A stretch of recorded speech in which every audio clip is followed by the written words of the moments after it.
Aleluia, aleluia. Bendito seja o teu nome, Senhor. Louvado seja o Senhor. Semana passada, como igreja, nós contamos a história de um menino que nasce numa manjedoura. E hoje nós celebraremos o Cristo vivo que ressuscitou. Não tem como a gente falar sobre o Natal, falar sobre o nascimento da pessoa de nosso Senhor Jesus Cristo, Deus, sem nos lembrarmos de que Ele está ressurreto, de que Ele está vivo, e de que nós também, com ardente expectativa, aguardamos o seu retorno mais uma vez. Por isso, Senhor, receba toda a honra, receba toda a glória, receba todo o louvor, receba tudo que nós fizemos aqui nessa noite. Tudo diz respeito ao Senhor e à obra de Cristo na cruz. E agora, Senhor, que vamos conversar a respeito da Tua palavra, nos dá mais uma porção do Teu Espírito, Espírito Santo de Deus, ilumina-nos, visita-nos. Não queremos, Senhor, que esse seja apenas mais um culto na nossa agenda, mais um compromisso da nossa semana, mas queremos que seja uma experiência transformadora na nossa vida, na nossa história. Só o Senhor sabe, Deus, como cada irmão entrou aqui nessa noite, alguns muito tristes, angustiados, preocupados, ansiosos, alguns talvez com saudades. Vai chegando essa época do ano, a saudade vai apertando. Outros, Senhor, talvez com cânticos de alegria, de gratidão por chegar ao final de mais um ano. Mas todos nós estamos aqui reunidos para dizer que digno é o Senhor, que sobre o trono Tu estás. Louvado, bendito, poderoso é o nome de Jesus, o nosso Salvador, em nome de quem nós oramos. Amém, amém e amém. Você pode se assentar, meu irmão, minha irmã. Boa noite, meus irmãos. Vocês estão desanimados, hein? Boa noite. Graça e paz de Jesus, amém? Perdoe minha voz, estou saindo de uma gripe, viu? Vai me perdoando aí.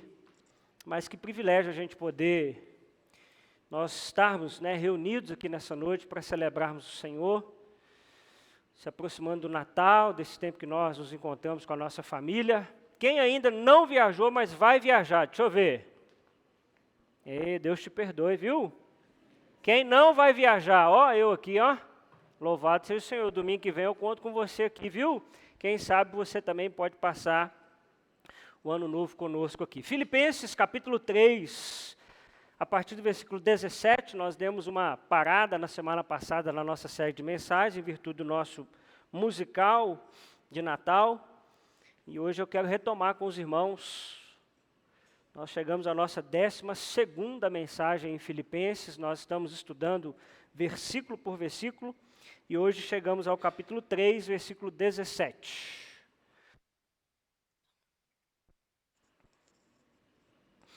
Filipenses, capítulo 3, versículo 17. O tema da nossa reflexão é cidadão do céu. Nós iremos até o capítulo 4, versículo 1. Então, Filipenses, capítulo 3, versículo 17. Os irmãos encontraram aí? Amém? Veja se tem alguém do seu lado sem Bíblia. Compartilhe com esse irmão, essa irmã, a palavra de Deus. Irmãos, sigam unidos o meu exemplo e observem os que vivem de acordo com o padrão que lhes apresentamos. Pois, como já lhes disse repetidas vezes, e agora repito com lágrimas, há muitos que vivem como inimigos da cruz de Cristo. O destino deles é a perdição. O seu Deus é o estômago, e eles têm orgulho do que é vergonhoso, só pensam nas coisas terrenas. A nossa cidadania, louvado seja o Senhor, meus irmãos, porém está nos céus, de onde esperamos ansiosamente o Salvador, o Senhor Jesus Cristo. Pelo poder que o capacita a colocar todas as coisas debaixo do seu domínio, Ele transformará os nossos corpos humilhados, tornando-os semelhantes ao seu corpo glorioso. Capítulo 4, versículo 1. Portanto, meus irmãos, a quem amo e de quem tenho saudade, vocês que são a minha alegria e a minha coroa, permaneçam assim firmes no Senhor, ó amados. Amém, meus irmãos? Palavra linda, palavra maravilhosa do Senhor. Uma pergunta para a gente começar a nossa conversa: quem tem exercido influência sobre você? Para um pouquinho e pensa sobre isso. Que tipo de vídeo você tem assistido? Que tipo de pregador? Que tipo de especialista na sua área, onde você atua, onde você tem uma missão? Quem tem exercido influência sobre a sua vida? O que você tem consumido? Porque saiba de uma coisa, aquilo que você consome, se você não tiver uma leitura muito crítica, isso vai moldando você. Vai moldando o seu jeito de pensar, vai moldando as suas ações. E é uma ilusão você achar que não. É uma ilusão. Esses dias eu estava conversando com uma pessoa e ela estava me dizendo: eu endividei a minha família, uma mulher, eu endividei a minha família, porque eu entrei nesse negócio de que eu poderia vender alguns cursos, de que eu poderia ganhar muito dinheiro, e aí eu comecei a escutar uma turma aí, e aí meu marido me alertando, meu marido abrindo os meus olhos de que isso era perigoso, de que isso não era tão bom, e eu comecei a achar que ele estava contra o meu propósito, que ele não me apoiava em nada. Comecei a fazer compras no cartão escondida, comecei a comprar cursos escondida, e como consequência disso, a família entrou numa crise financeira terrível. E ela disse: pastor, isso aconteceu porque eu fui influenciada por pessoas que eu não deveria ter permitido que influenciassem a minha vida. Então é muito importante a gente pensar sobre isso, porque Paulo vai nos falar sobre influência. E Paulo se apresenta a nós como uma espécie de um influenciador espiritual em contraste com os inimigos da cruz, que a gente vai ver aqui no texto, né? Aliás, em nosso mundo está muito presente a ideia dos influencers, né? A depender da criança, você pergunta o que ela quer trabalhar, ela diz: não quero trabalhar não, quero ser influencer, né? Não estou dizendo com isso que os influencers não trabalham, né? Mas inclusive virou uma profissão. Essa ideia de que você vai influenciar pessoas a consumir alguma coisa, a comprar alguma coisa. Quando nós lemos aí o capítulo 3, os versículos 7 a 11, nós vimos que Paulo nos adverte do perigo que nós vivemos no passado. Lembra disso? Ele diz: esquecendo-me das coisas que para trás ficam. Você lembra disso ou não? Eu prossigo para o alvo. Né? E agora Paulo vai nos falar sobre essa influência. E é preciso, irmãos, que a gente entenda que nós ainda não chegamos aonde nós deveríamos chegar. Nós precisamos continuar crescendo em Cristo. Mas se nós queremos continuar crescendo em Cristo, nós precisamos prestar atenção se os nossos objetivos são apenas materiais ou espirituais. Né? Então eu quero conversar um pouquinho com você, com os irmãos, sobre como viver como um cidadão do céu. Paulo vai dizer, irmãos, muito claramente, que nós não somos desse mundo. Você crê que nós estamos aqui de passagem? Mas você crê mesmo assim? Nós não somos desse mundo. E como é que vive, então, esse cidadão do céu? Primeiro, Paulo nos ensina que ele procura viver, ou ele procura boas referências e procura ser uma boa referência. Você pode ler comigo o versículo 17, bem forte. Irmãos, sigam unidos o meu exemplo e observem os que vivem de acordo com o padrão que lhes apresentamos. Nós devemos procurar boas referências, mas também ser uma boa referência. Veja que Paulo começa dizendo: sigam unidos o meu exemplo. Paulo se coloca como um exemplo, não porque ele era perfeito, mas porque entendia que um cristão, irmãos, deve ser um pequeno Cristo. Certamente você deve já ter ouvido a frase: olhe para Cristo e não para as pessoas. E claro que essa frase, de fato, ela tem um fundo de verdade, porque se você também só olhar para as pessoas, fala a verdade, você desanima. Desanima por quê? Porque as pessoas são pecadoras, como você, como eu. As pessoas falham, as pessoas decepcionam. Mas por trás dessa frase também, esconde uma preguiça, muitas vezes nossa, de nos tornarmos um exemplo para as pessoas. Nós temos, irmãos, também que ter condições de dizer, olha, ore para mim, porque eu estou tentando agradar a Cristo. Não sou uma pessoa perfeita, não acerto o tempo todo, mas eu estou tentando. É interessante que, às vezes, mesmo que de brincadeira, a gente diz, olha, faço o que eu digo, mas não faço o que eu faço. Erradíssimo. Nós cristãos precisamos ter uma coerência entre aquilo que nós dizemos e aquilo que nós fazemos. E Paulo não era assim. Ele coloca a sua vida como um modelo. Irmãos, sigam unidos o meu exemplo. E nós precisamos, irmãos, pensar quem são as nossas referências, quem são as nossas influências. Paulo diz, observem os que vivem de acordo com o padrão que lhes apresentamos. Paulo diz, preste atenção.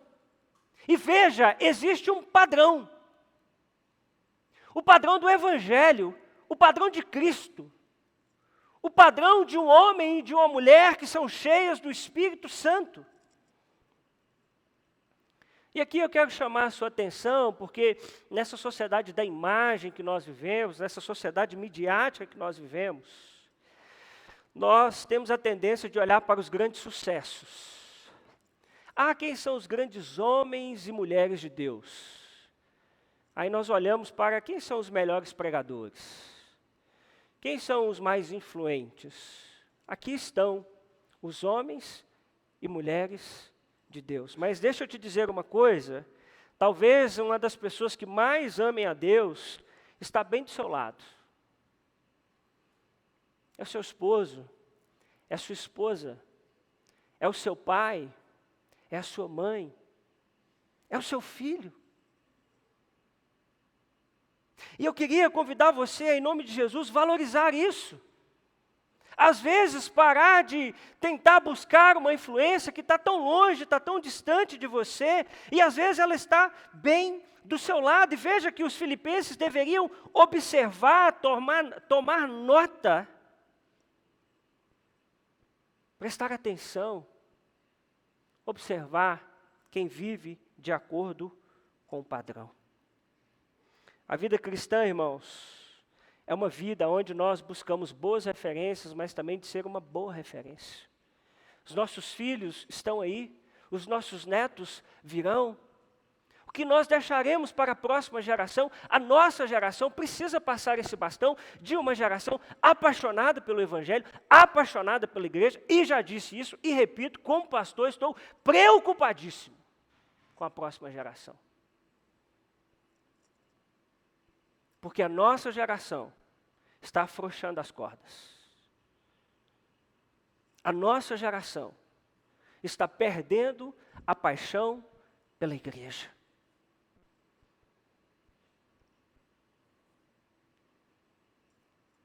A igreja virou mais um item da nossa agenda. Se eu não tiver nada, eu vou. Se eu não tiver cansado, eu vou. Se isso não estressar muito o meu filho, eu vou.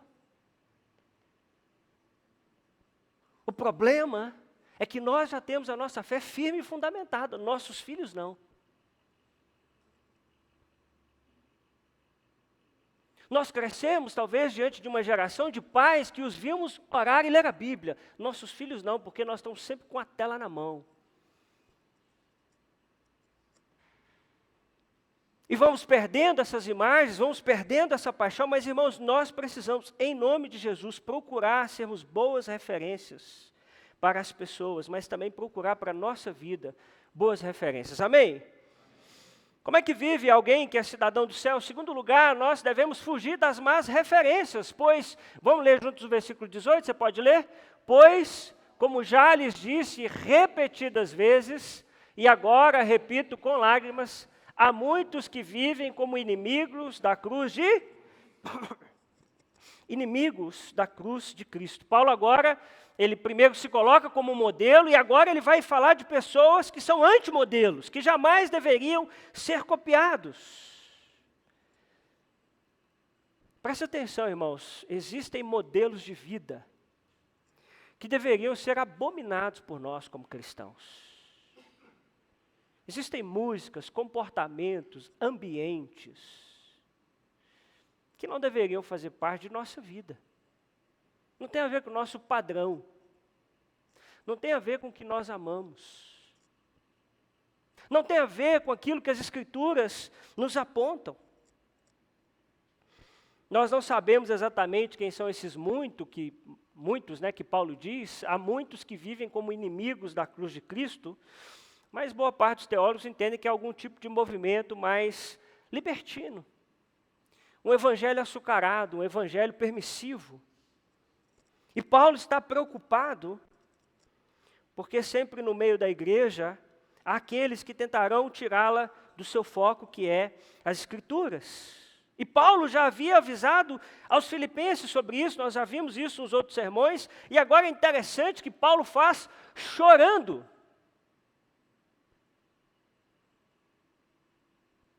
Ele chora, pois, como já lhes disse repetidas vezes, e agora repito, com lágrimas, há muitos que vivem como inimigos da cruz de Cristo. Paulo chora ao perceber o mal que esses homens causavam às igrejas de Deus, ao lembrar da vergonha que eles traziam ao nome de Cristo por causa de vidas que arruinaram, porque estão ofuscando o verdadeiro significado da cruz. E porque esses homens estão pregando aquilo que não vivem. E aqueles irmãos, Paulo vai dizer que nos ensinar indiretamente que aqueles que alegam conhecer a Cristo, mas não vivem segundo Ele, são inimigos da cruz. É assustador, irmãos, pensarmos que pessoas que acham que são amigos de Jesus, na verdade, podem se tornar inimigos da cruz. Paulo não está escrevendo a não crentes. Paulo está escrevendo à igreja, a pessoas que estão dentro daquela igreja, pessoas que talvez se dizem amigas de Cristo, mas são consideradas por ele inimigo da cruz. Isso se dá principalmente, irmãos, quando nós nos apresentamos como amigos de Jesus, mas na verdade nós somos amigos do mundo. Amigos daquilo que se opõe a Cristo. E Jesus já disse que ninguém pode servir a dois senhores por uma razão muito simples. O que é que ele vai fazer? Ele vai amar mais a um do que a outro. Por isso o Evangelho pressupõe um amor absoluto por Cristo. E aí Paulo vai nos ensinar que esses inimigos de Cristo, da cruz, eles têm 4 características. Primeiro, o destino deles é a perdição. Não se engane, meus irmãos, todo ser humano vai enfrentar o juízo divino. Isso fugiu das nossas igrejas, isso fugiu dos nossos púlpitos, mas a Escritura é muito clara em dizer que todos nós prestaremos conta a Deus da vida que Ele nos deu. E Paulo diz que o destino desses homens que são inimigos da cruz é o castigo eterno, eles estão perdidos. O destino deles é o mesmo do não crente. Estão perdidos. Uma outra característica de alguém que é inimigo da cruz, o seu Deus é o estômago. Que aqui, o estômago apresentado como Deus tem a ver com ser dominado por seus apetites, por um apetite descontrolado, traz uma ideia de egoísmo, qualquer pecado descontrolado, egoísta. E claro que aqui Paulo não está falando só de hábitos alimentares, mas falando de apetites desenfreados. O nosso estômago ser o nosso Deus é a gente se entregar aos nossos apetites. Deu vontade, eu faço. O importante é que eu sinta prazer, o importante é que eu me sinta feliz. Mas eles também têm orgulho do que é vergonhoso. Você tem visto isso na nossa sociedade? Algo que, não vou voltar muito não, há 10 anos seria vergonhoso. Está normalizado. Você diz, como as pessoas podem se orgulhar disso? Não é possível que as pessoas não percebam isso. Sim, Paulo diz que aqueles que são inimigos da cruz de Cristo, eles têm orgulho, inclusive, do que deveria ser uma vergonha. É o político que ora agradecendo a Deus pela propina que está em sua cueca.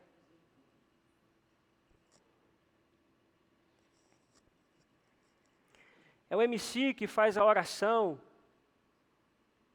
para fazer um show de apologia ao crime organizado e às drogas.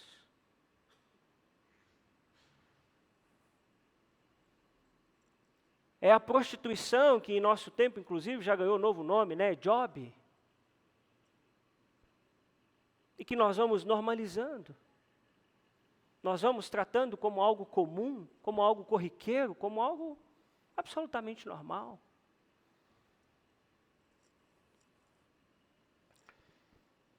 Pessoas que se enriquecem à luz da desonestidade, caloteiros, caloteiras, passam a perna, e que são colocados muitas vezes como um padrão de sucesso. Todo domingo tem noticiário, você já viu? Não sei quem foi preso porque divulgava jogos ilegais, fazia não sei o que lá, não sei o que lá.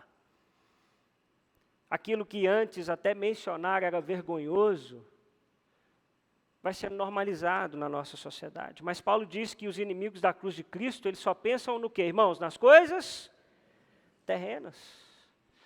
Para o inimigo da cruz de Cristo, o que conta são as roupas, as comidas, as vestimentas, as honras, o conforto, o prazer. As coisas espirituais não são importantes. Pessoas que se comportam como se a vida fosse só aqui e agora. E nós sabemos, irmãos, que os prazeres do nosso Deus estômago passarão, porque só existe um Deus verdadeiro. Amém?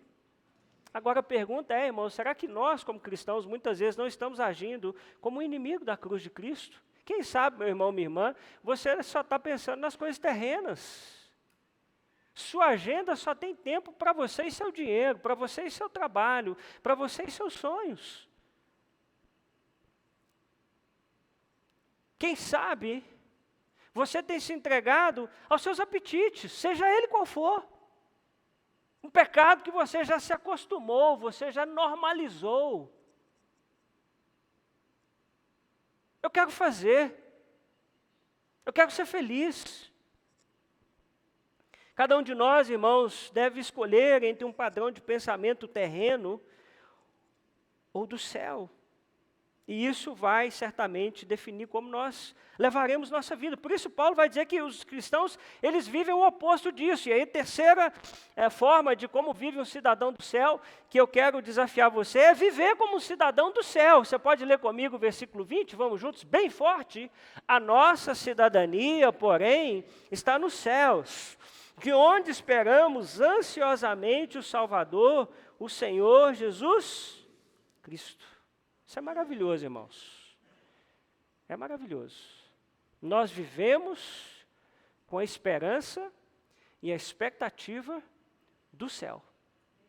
Louvado seja o Senhor. E isso não é só uma ideia futura. Presta atenção nisso. Dizer que nós vivemos como cidadão do céu, não é que os crentes vivem numa espécie de uma espiritosfera, eles são alienados do mundo, eles são alienados do bairro, eles são alienados da cidade, eles vivem como uns ETs, assim, meio perambulando, parece que eles estão sempre pensando assim, uma coisa meio maluca. Não é isso. Porque a ideia das Escrituras é que viver como um cidadão do céu muda o nosso hoje. Já falamos disso aqui várias vezes. Na teologia, isso é chamado de já e ainda não. O reino de Deus já está entre nós. Há em nosso mundo muita bondade, muita generosidade, muito amor. Uma série de questões que são para nós sinais do reino de Deus, que já está entre nós, mas que será plenamente consumado na volta de nosso Senhor Jesus Cristo. Então, viver como um cidadão do céu é viver pensando no céu, pensando na eternidade, mas pensando como é que essa eternidade toca o aqui e o agora. Como que Ele me faz um marido melhor, um filho melhor, uma esposa melhor, um irmão melhor, até um cunhado e uma cunhada melhor. Você acredita? Tem nada a ver com você, viu, Lom? Viu um pessoal olhando para você aí, mas estou pregando para todo mundo, viu? Quem não sabe, Ailon é meu cunhado, viu, gente? Mas veja bem, que essa é a ideia, né? Os cristãos em Filipos viviam numa espécie de colônia romana, mas Paulo lembra a eles que eles não são desse mundo. E faz muito sentido, e é muito peculiar Paulo dizer isso a uma colônia romana, porque ser um cristão sob o domínio de Roma não era fácil. Porque você tinha que adorar o imperador. Você recebia privilégio, é verdade. Mas você tinha que vender a sua fé. E Paulo diz, irmãos, que nós vivemos sob uma outra ótica, sob uma outra identidade.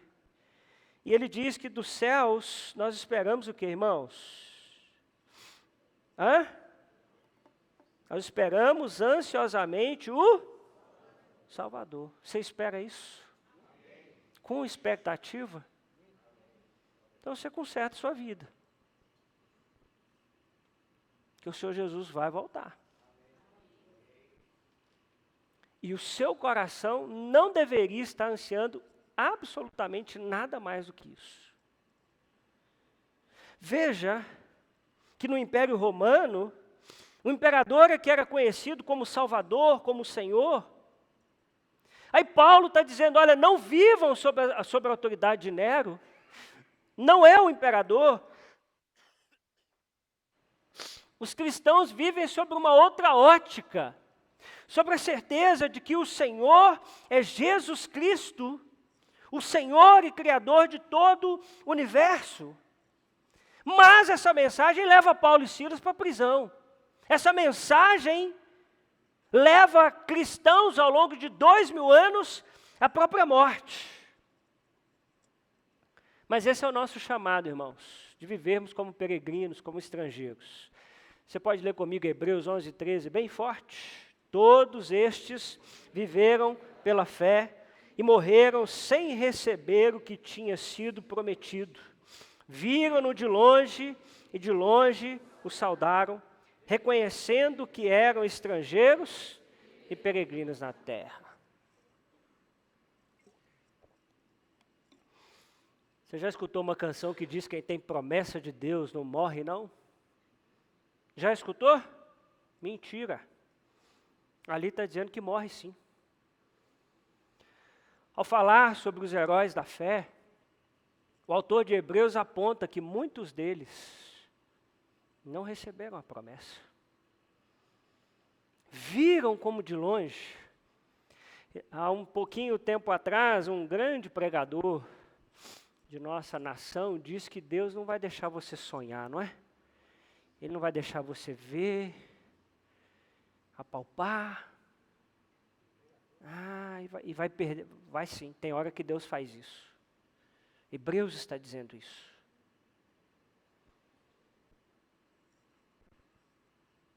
Mas esses homens não reclamaram de Deus, você sabe por quê? Porque eles reconheceram que eles eram estrangeiros e peregrinos na terra. O Senhor vai me dar a promessa? Amém. O Senhor não vai me dar a promessa? Amém também, porque eu sou peregrino, eu sou estrangeiro. O Senhor vai curar essa doença? Amém. O Senhor não vai curar? Amém também, eu sou estrangeiro e peregrino nessa terra. Minha terra não é aqui. O Senhor vai atender essa oração que tenho feito com lágrimas? Amém. Mas o Senhor não vai atender? Amém também, porque eu sou estrangeiro e peregrino nessa terra.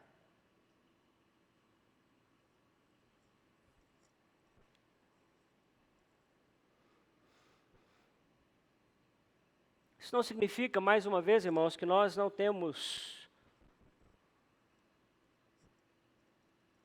prazer em viver essa vida. Isso não significa que nós não estamos nem aí para o nosso país, nós não estamos nem aí para o que acontece na política do nosso país. Não é isso que é viver como um cidadão do céu. Porque a Escritura, por exemplo, nos diz que nós devemos nos submeter às autoridades que foram estabelecidas. A questão é que a gente não coloca a nossa vida nisso. A gente não coloca a nossa esperança nisso. Daqui até o ano que vem, começa todo mundo a se desesperar de novo, porque começa a eleição no Brasil. Nossa esperança não está nisso, meus irmãos. Não está nisso.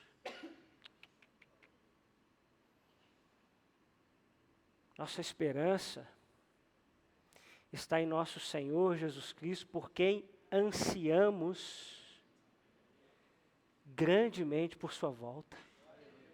Nós não somos desse mundo. Paulo diz, do céu aguardamos e esperamos ansiosamente o Salvador, o Senhor Jesus Cristo. Uma boa ansiedade, está vendo? Em vez de você andar preocupado com eleição, com cenário político, com o que acontece no mundo, anseie o Salvador, anseie Jesus, anseie o seu retorno, a sua volta. Sabemos, irmãos, que nós um dia seremos transformados completamente.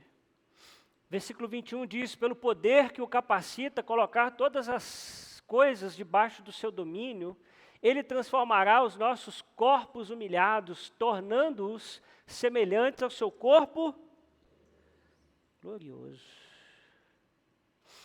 Que mensagem bendita, meus irmãos. Que esse corpo tão limitado que nós temos, um corpo que gripa, um corpo que é afetado pelas mais diversas doenças, enfermidades. Paulo diz que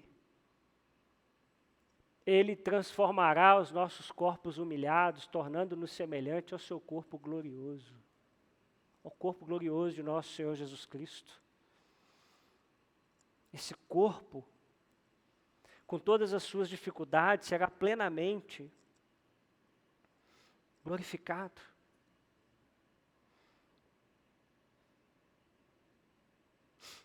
Mas nós sabemos, obviamente, que nós não podemos nos salvar sozinhos.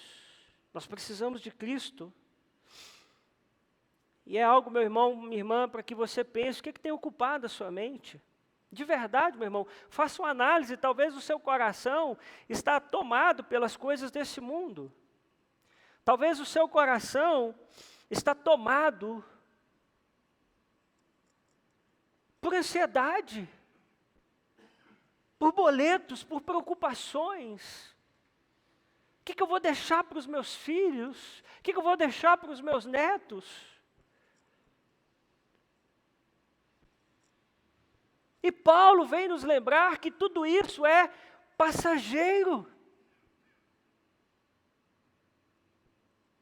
Que tudo isso diz respeito a esse mundo.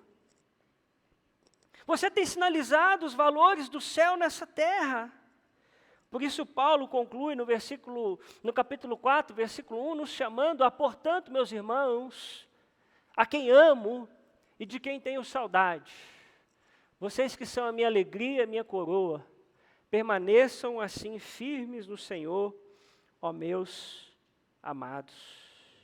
Ó irmãos, o nosso chamado é para permanecermos firmes. Não é fácil a caminhada com Cristo. Não é fácil caminhar nesse mundo. Não é fácil, mas Paulo nos convida a permanecermos firmes no Senhor. É Ele que faz esse milagre em nós. Não é algo que nós produzimos. Até para permanecermos nele, nós precisamos dele. E nós precisamos pedir ao Senhor que na corrida da fé nós entendamos que só permanece firme quem lembra de onde veio, para onde está caminhando. E irmãos, a nossa linha de chegada não está nesse mundo, está nos céus. Você devia parar de medir a sua vida por esse mundo.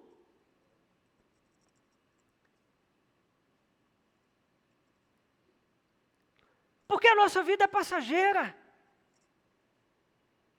Na mesma hora que nós estamos aqui, amanhã podemos não estar. E aquilo que construímos ficará aqui.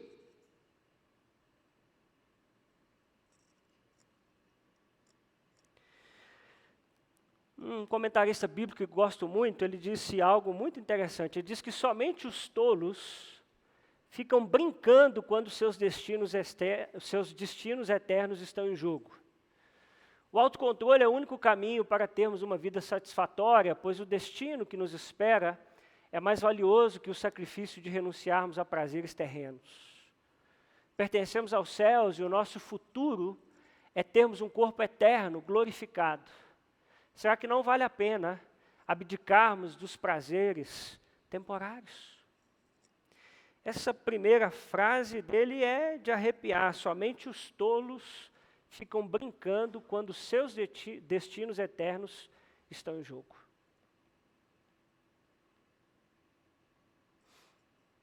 Quantas vezes, irmãos, o nosso coração está nas coisas desse mundo. Enquanto a equipe de louvor sobe aqui à frente, eu queria te fazer algumas perguntas para que você possa pensar, orar. Primeiro, você tem sido uma boa referência de cristão? Você tem sido alguém que tem influenciado positivamente as pessoas acerca do Evangelho? Ô, irmão, faça uma análise sincera aí agora, no seu trabalho, no seu lar, nos ambientes onde você está inserido.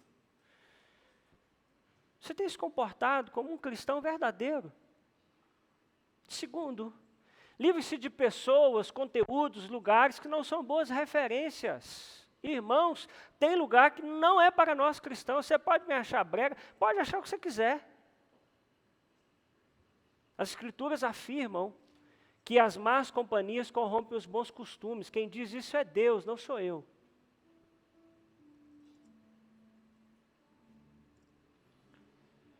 Minha mãe, que está presente aqui hoje, quando eu era mais novo, ela dizia que galinha que acompanha pato morre afogado. Acho que é por isso que eu nunca aprendi a nadar. Tem nada a ver uma coisa com a outra, né? Toda vez que eu tenho que fazer uma piadinha, fica ruim, desculpa. Ô, irmãos, cuidado. Tem lugares que nós não deveríamos ir mesmo, não. Não deveríamos. É um ambiente que não tem a ver com a nossa fé, não tem a ver com o que nós acreditamos e traz desonra ao nome de Deus. Tem pessoas que não deveriam se assentar na sua mesa. Não deveriam. Ao invés de elas ajudarem você no seu casamento, elas ajudam você a afundar o seu casamento. Existem conteúdos que você não deveria assistir, não deveria consumir. E terceiro, viva como cidadão do céu. Encha o seu coração de esperança. Ô, irmão, eu queria dizer a você que está passando por um momento de sofrimento, um momento de dificuldade, um momento de luta. Aguarde ansiosamente a volta da pessoa de nosso Senhor Jesus Cristo. Esse mundo é passageiro. Coloque o seu coração nessa esperança. Um dia não haverá mais doença. Um dia não haverá mais desemprego. Um dia não haverá mais lágrimas, não haverá mais sofrimento. Um dia não haverá dificuldades relacionais. E para nós cristãos, é lá que está o nosso tesouro. E é isso que nós vamos cantar agora, enquanto nós celebramos a ceia do Senhor. Uma música linda, que diz que lá está o meu tesouro. Lá, quem lembra? Só os dinossauros, onde não há choro. Inclusive eu, viu? Onde todos cantaremos juntos hinos de louvor ao Senhor. Coloque seu coração lá hoje. Nós celebraremos a ceia memorial de Jesus. Quem deve participar desse momento? Todos aqueles que creem no sacrifício de Cristo como único e suficiente Salvador. Se você nunca entregou seu coração a Jesus, não faz sentido você participar desse momento. Ele vira uma mera tradição na sua vida. A mesa, a ceia, é para aqueles que dizem, eu creio que Jesus Cristo é o único e suficiente Salvador de minha vida. E se você crê nisso, o próximo passo é o batismo, você dá um jeito na sua vida. Senão, você ainda ou não creu no sacrifício de Jesus, ou tem coisa que você precisa ajustar na sua vida, precisa fazer isso rápido. O batismo é o próximo passo que a gente dá quando a gente confessa Jesus como nosso Salvador. Senão, esse momento ele não faz sentido. Se você crê em Jesus e em mais alguma coisa, não faz sentido você comer desse pão e beber desse cálice. Mas se você já confessou a Jesus Cristo como o único e suficiente Salvador de sua vida, eu queria te convidar a participar desse momento, meu irmão e minha irmã, com o seu coração lá onde está o meu tesouro, na eternidade. Queria pedir aos irmãos que vão participar desse momento, que fiquem de pé no seu lugar, à medida que você recebeu o cálice, você vai se assentando, por favor, e cantando essa canção, como uma expressão de fé, de confiança e de esperança. Vamos juntos, em nome de Jesus?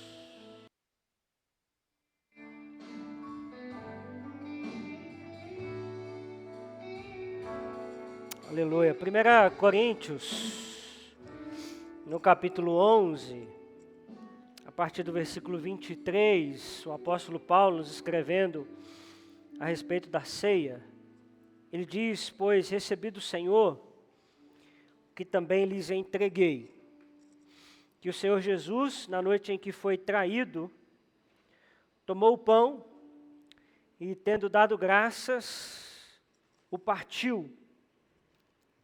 E então disse, esse é o meu corpo, que é dado em favor de vocês, façam isso em memória de mim. Esse pão, meus irmãos, para nós, é uma lembrança, é uma memória, de que um corpo foi entregue em nosso lugar. E hoje, de uma maneira muito linda, nós temos aqui, por exemplo, uma coroa de espinhos nessa mesa, que nos lembra que o corpo de Jesus foi dilacerado. Em sua cabeça foi colocada uma coroa de espinhos, uma placa de zombaria. E você não pode se esquecer nunca que isso foi feito por amor a você. Por amor a você. E talvez você olhe para esse sacrifício e diga assim, mas eu sou tão indigno. Muito bem, você entendeu o Evangelho, você é mesmo.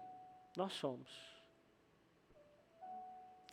Mas Paulo nos lembra que Jesus Cristo partiu o pão na noite em que ele foi traído. Como nós muitas vezes traímos. Muitas vezes pecamos e erramos. Mas eu queria que aí no seu lugar, antes até de você comer esse pão, que você confessasse ao Senhor suas traições. Qual área de sua vida, talvez, hoje você precisa ajustar? Qual pecado em sua vida hoje você precisa confessar? Aí no seu lugar, feche os seus olhos, abaixe a sua cabeça. E diga, Senhor, tem misericórdia da minha vida. Misericórdia de mim. O Senhor sabe que eu sou falho. O Senhor sabe que eu não sou digno dessa mesa. Não sou digno do teu amor. Por isso, Deus, eu quero me apresentar diante da mesa do Senhor e diante do Senhor, coberto pelo sangue do teu Filho Jesus Cristo, por esse corpo que foi esmagado, ferido em meu lugar. E em memória, meus irmãos e minhas irmãs, desse corpo de Jesus que foi entregue em nosso lugar, nós vamos todos então comer desse pão. E ao comer esse pão aí no seu lugar, comece a agradecer a Deus por esse sacrifício bendito de Cristo. Obrigado, Deus, pelo corpo do seu Filho Jesus Cristo, que foi entregue naquela cruz em nosso lugar. Uma cruz que era nossa, pecados que eram nossos. Obrigado porque diante de tanta dor, de tanto sofrimento, nosso Salvador disse: está consumado.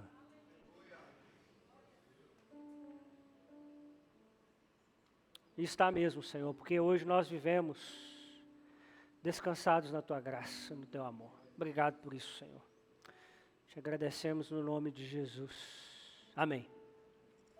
Amém. Paulo continua dizendo que da mesma forma, depois da ceia, porque naquele tempo era também uma refeição, ele tomou o cálice e disse: este cálice é a nova aliança no meu sangue. Façam isso sempre que o beberem em memória de mim. Porque sempre que beberem deste pão, sempre que comerem deste pão e beberem deste cálice, vocês anunciam a morte do Senhor até que Ele venha. Aqui também tem alguns grandes pregos que nos lembram como esse sangue foi derramado.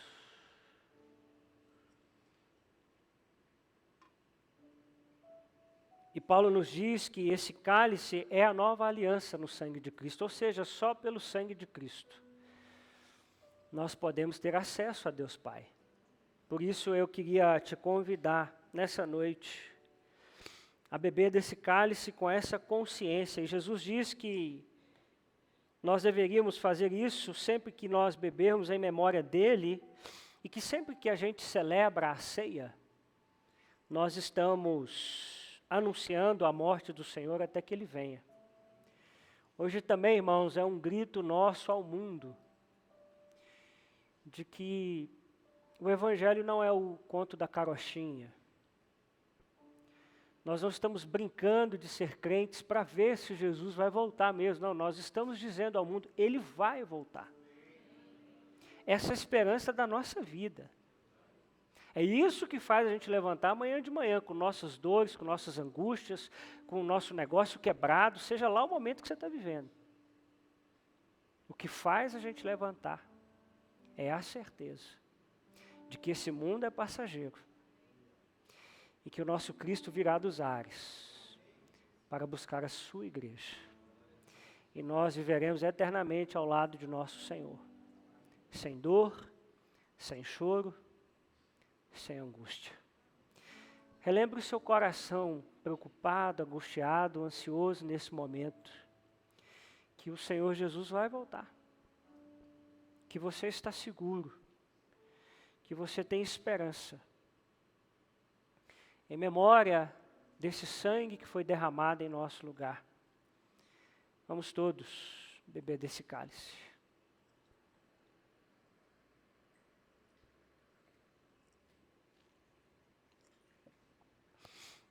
Aí no seu lugar, erga a sua voz, comece a agradecer ao Senhor por esse sangue derramado. Comece a agradecer ao Senhor por esse corpo entregue no seu lugar. Ô irmão, abre os seus lábios, abre a sua boca, comece a agradecer e dizer: Senhor, obrigado. Obrigado porque a despeito das minhas dificuldades, das minhas angústias, das minhas desesperanças, eu posso estar seguro. Eu confio nesse sacrifício, eu anuncio ao mundo e ao meu coração que Cristo vai voltar. Eu creio nessa mensagem bendita. Pai, obrigado por esse grande privilégio de, como comunidade, de como igreja, podermos celebrar a mesa do Senhor. Podermos celebrar que Jesus Cristo se entregou na cruz por nós. Obrigado, Senhor. Obrigado. Obrigado porque Jesus nasceu, nós celebramos isso, mas Ele viveu, morreu e ressuscitou. Está vivo E nosso corpo mortal deseja ansiosamente por seu retorno. Maranata, hora vem, Senhor Jesus. É lá, Senhor, que está o nosso tesouro. É lá, Senhor. Louvado seja o teu nome. Você pode cantar isso mais uma vez? Vamos cantar juntos mais uma vez. Lá está o meu tesouro. Vamos cantar juntos? Você pode guardar o seu cálice aí. Na saída você entrega. Não se preocupe com isso. Vamos cantar juntos?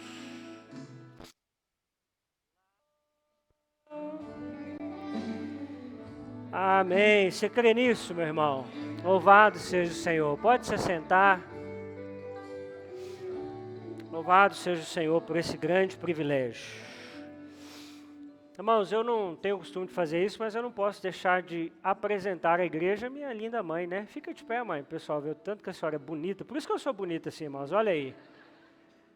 Linda demais, né? E nada de piadinha que parece mais a mãe da Ilã, tá? É minha mãe. Eu não entendo essa piada, Fábio. O pessoal fala assim, pastor, sua mãe é linda. Ana Paula fala desse jeito. Você parece mãe da Ilã, né? O que está nessa frase eu não entendi até hoje, mas obrigado, mãe, pela sua presença. Irmãos, Deus plantou uma coisa no meu coração aqui, eu queria muito reforçar com os irmãos sobre os panetones da Cristolândia. Se você nunca ouviu falar da Cristolândia, a Cristolândia é uma organização que trabalha com dependentes químicos. Trabalho lindo da nossa convenção. E eu acredito, irmãos, que essa igreja é uma igreja generosa, não é verdade? Vocês querem o meu filme, gente? Essa igreja é generosa? Amém? Então, olha só, a igreja vai dar um exemplo hoje, para que os irmãos sejam generosos. Presta atenção. Nós estamos numa obra aí, nós não estamos nem podendo fazer muito isso, não.